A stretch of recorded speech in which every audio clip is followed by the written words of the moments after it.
What if the vastness of space, all the very air above us, is not meant for us? What if our deepest urge to transcend gravity, whether in steel or flesh, is met by something profoundly indifferent, even brutal? The universe offers no gentle embrace. It demands transformation.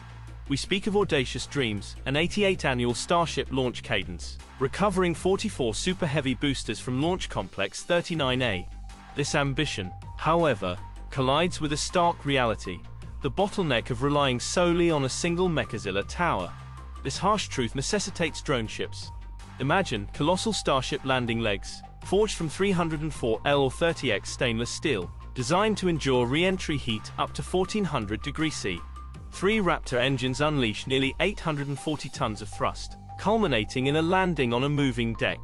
The sheer engineering is brutal, requiring large, 15 to 18 meter footprint legs just to maintain stability. Drone ships like just read the instructions are not a secondary option. They are a critical design choice for a small percentage, potentially 10%, of Starship landings. They are ballasted with water, increasing mass and moment of inertia, passively reducing rolling and pitching from ocean waves. This allows them to counter a deck wobble up to 3 degrees. A seemingly small movement, yet one that significantly shrinks the 10-degree straight-up landing margin for a vehicle with a higher center of gravity.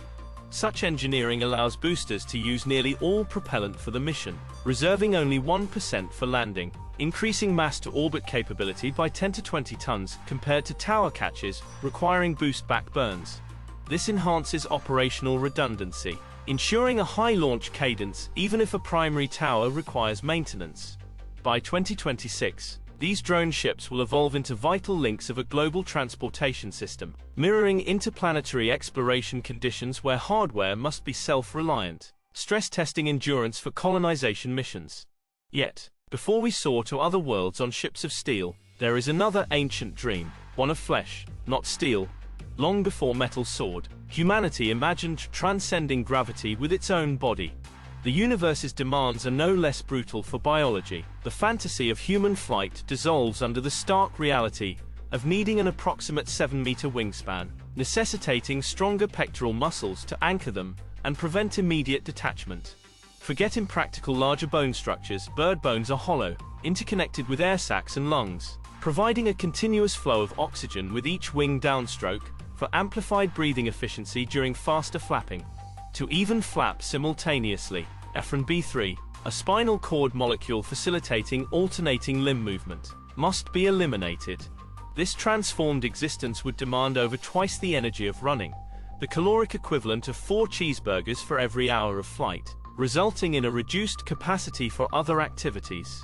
This isn't just evolution, it's a brutal biological transformation, positioning individuals closer to the ancient Argentavis, a colossal bird with plane-sized wings. The extreme biological cost of natural flight becomes clear. In both the metallic roar of Starship's descent and the imagined beat of human wings, the universe delivers a singular, brutal truth. True mastery of movement demands radical transformation. The lie of effortless transcendence shatters against the unyielding physics of a 3-degree deck wobble, or the biological imperative to sacrifice everything for flight. Our quest, whether for the stars or the skies, is a relentless struggle against the very forces that define our terrestrial existence. We found the patterns, the engineering, the biological costs. But what does it mean that the universe always demands such a price?